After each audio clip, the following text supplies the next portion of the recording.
I come from like a really animated family. We're always storytelling. I feel like part of the reason that like I wanted to be an actor and do stuff is because it's what I saw at home. Hero. Like I saw myself as Storm. I saw my first musical when I was about 9, I'd say, and it was Wicked.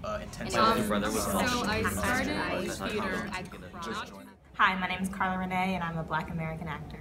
Hi, I'm Kimini Schultz, and I'm an Asian American actress. Hi, I'm Jose Usecha, and I'm a Hispanic American actor and dancer. Hi, my name is Eunice Sekinola, and I'm a first-generation African American actor.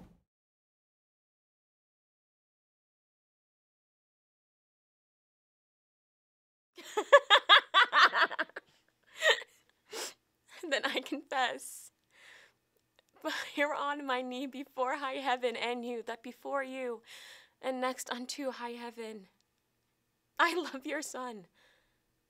Be not offended, for it hurts not me that... I was in callbacks, and one of my friends came up to me, and he was like, oh, you know you got called back because you're a person of color, that's what they need for the show. And he was white, and I was like, oh, yeah, cool. I'd like to think it's because of my talent too, you know? People who aren't of color, and sometimes people of color too, don't understand the weight that is held when people say it's good that you're a person of color, or when they throw words around like diversity and inclusion, or racial, like what's your racial stance on this? I don't think they understand the weight of the things that they're saying and like how impactful that other person is feeling when you're saying those words to them. 3 little birds sat on my window, and they told me I don't need to worry. And I remember going through callbacks and like smashing my head about why I was getting called back continuously in a room with people I looked nothing alike. Like I was the only person of color there. And then we had the diversity meeting right after the cast list came out. And I remember sitting in that room and feeling like nothing I did really mattered, and that was kind of a token to be thrown in a show to prove to IC that we were inclusive, and that really made me feel sick inside. One of the biggest frustrations for me in pursuing theater is this whole thing about type. When I walk into a room, even if my voice, when I'm singing or when I'm acting, perhaps comes across or sounds like maybe a leading lady, I still, because of the way I look, can't be taken seriously as that role. It frustrates me because being a person of color in society is hard enough as it is, and then you come into this industry and it's just even worse. Like, it's just... I have noticed this tendency to be typecast a lot, and always as the villain, the bad guy.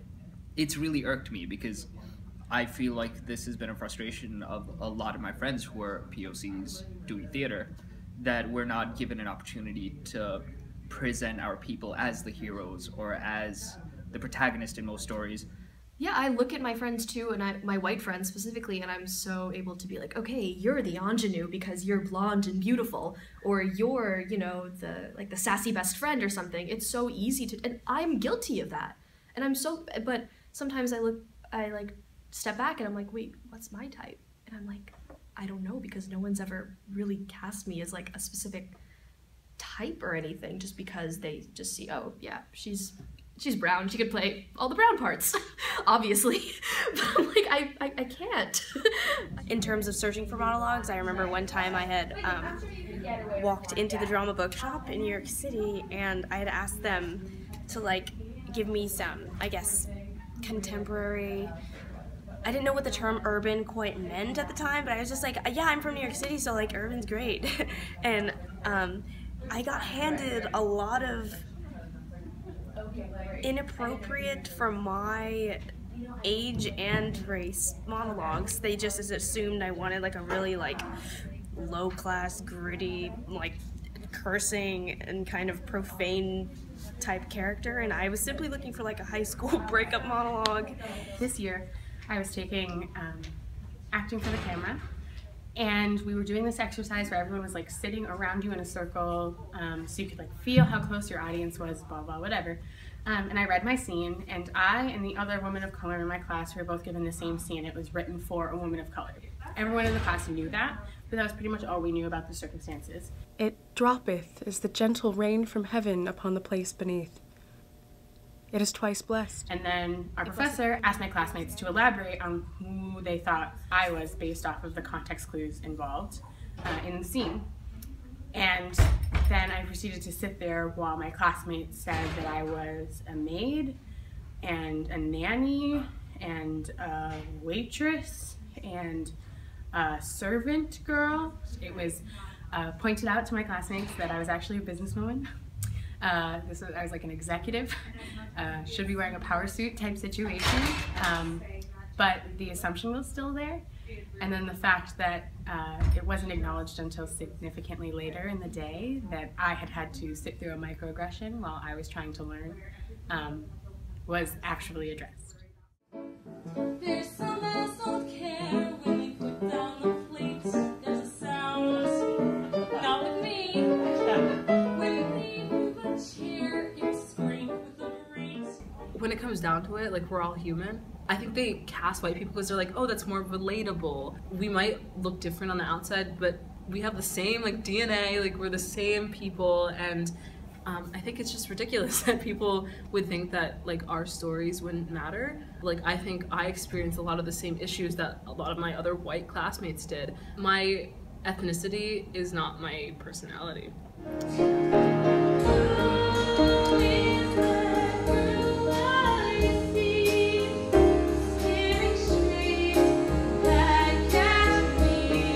Diversity plays a much bigger factor than I would like it to. It's sort of being switched. People took diversity and just started throwing people in the background. I never knew, like, oh, did they just want me because of it? Because I look different from everyone else and to just so that it's just a bunch of color on stage? Or do they want me because of my talent? And that's something that I still struggle with to this day. I want to see a future where we don't make such a big deal about this anymore. Where, you know, for an Asian person to be cast in a role like how Telly the Young was in Transit, that we can all just kind of go, yeah, cool, good for him. Instead of just going, oh my gosh, the first Asian American playing this role. Whether or not we're trying to tell a story that has a narrative about race, every job I do, every role I play is a woman of color. Whether we're talking about it or not, I'm always brown. And the fact that a director thinks they can ignore that when it doesn't serve their main focus or their main intention erases me. My junior year of high school, I played Nikki in Curtains, which is like kind of the ditzy character. I just remember being in makeup and having really frizzy hair, and my director basically taking a giant comb and like pulling it down, so it was literally like she just tried to make it as straight as possible. And then of course they didn't have makeup for black girls, so I looked pale as I don't know what. And it's just whenever I would get directed, she was like, why don't you raise your voice a little bit and just, you know, just kind of prance around the stage. And I just remember feeling so gross and just disgusted with myself. Like, this isn't what I want to do. Like, I'm going to school for this, but if this is theater, I don't want to be a part of it. Well, there was this one guy, queer as a $3 bill. Guy's father didn't know about his son. So he comes down into the basement one night when he's supposed to be out of town, catches the son with another boy. So he starts beating him. But not like the slap kind, like the real kind. Oftentimes, I think that when people discuss, for lack of a better word, colorblind casting, I think that that's one of those things where you're treating the symptoms and not the actual cause. And so lack of diverse representation in casting is an issue, absolutely. And it has to do with people of color not being granted parts in a historically predominantly white industry. But it also is a symptom of lack of material, lack of actual people of color lack of POC writers and directors. When it comes to the writing of our stories, it's problematic that a lot of the time it's white people doing it. Because of the fact that their perspective isn't nuanced whatsoever. It's not complex, it's not nuanced, and it lacks the depth of understanding that we are people first.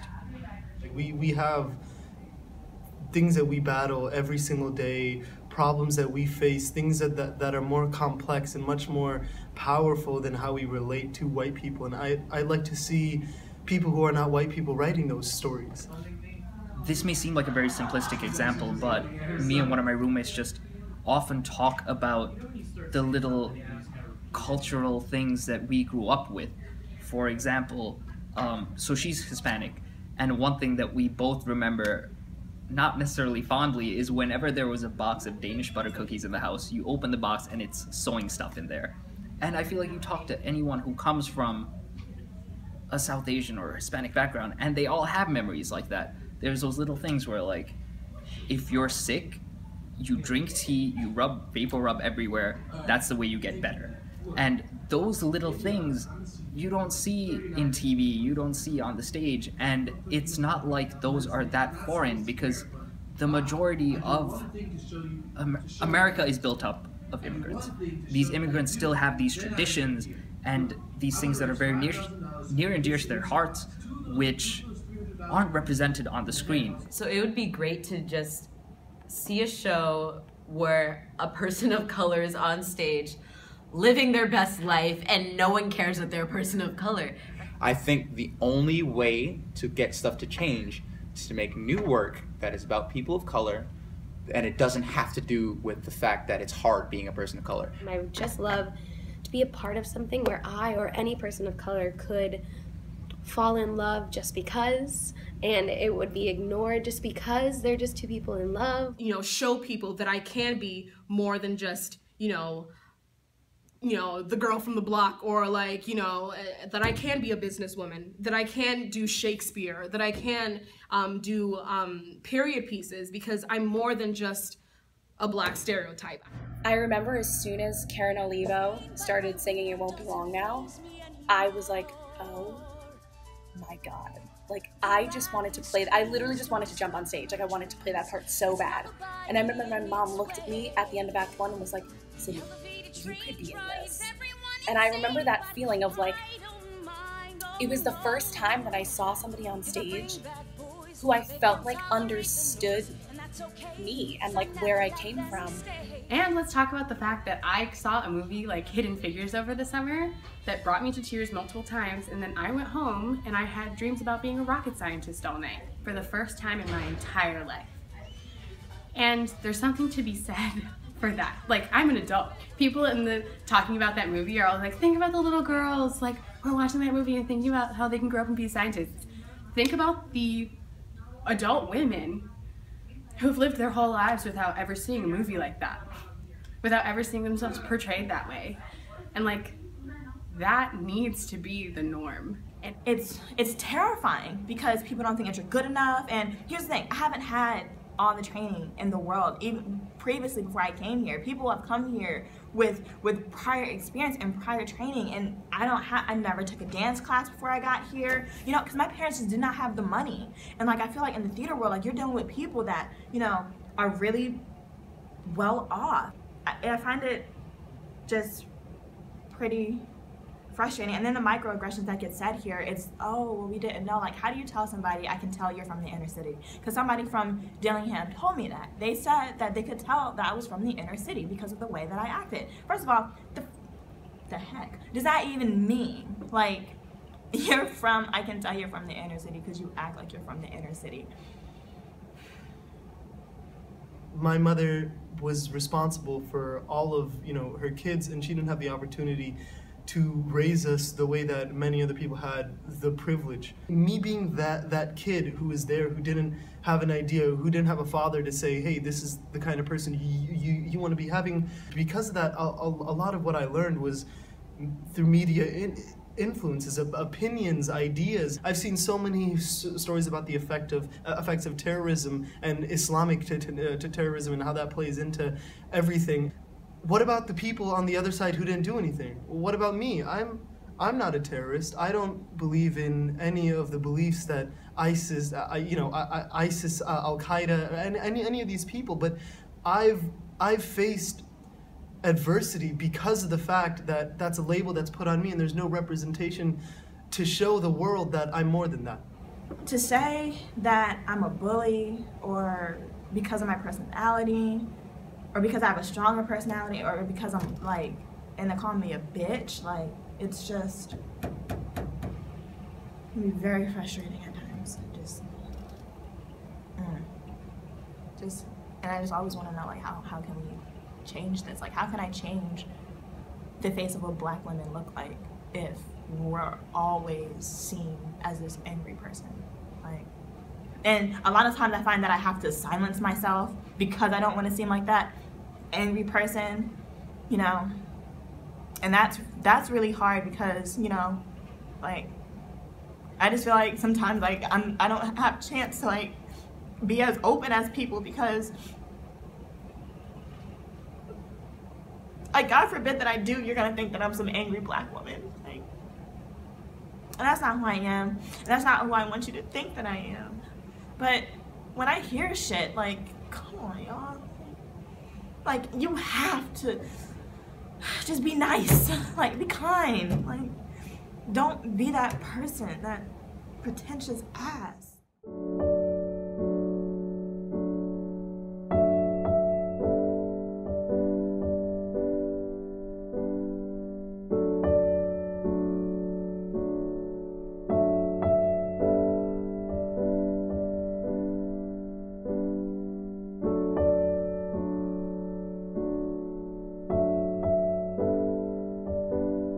What empowers me and makes me proud about being a person of color in this community is that I know every step I take is a rebellion. I'm Kimmy Newschultz, and I'm proud to be an Asian American actress.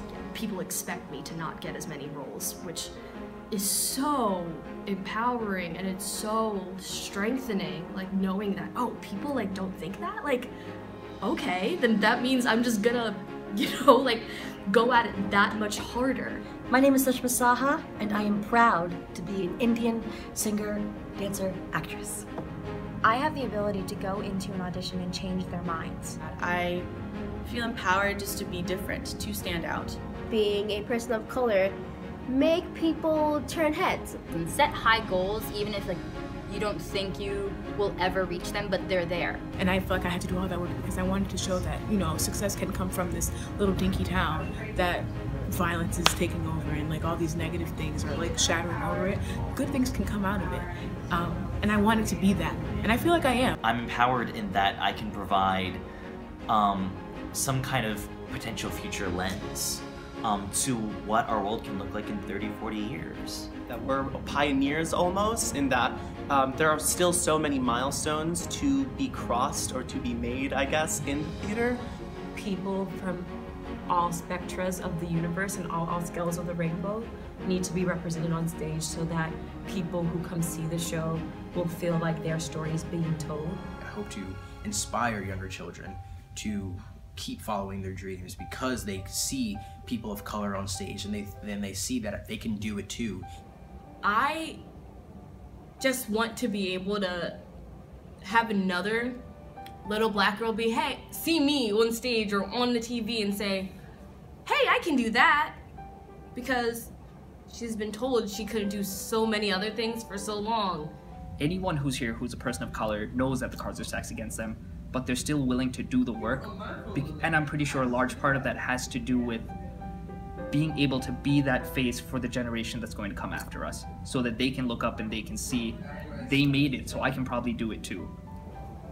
There is a line of people behind me that are literally, I feel their spirit, I feel their calling, like, I just feel their energy just pushing me forward. I have to share it. It's my duty. It's my duty to give that. I have a voice that needs to be heard in order for these lives that are silenced and, you know, shut down to be given the color that they really have. I mean, we are people of color, really, and we have a lot of color to us.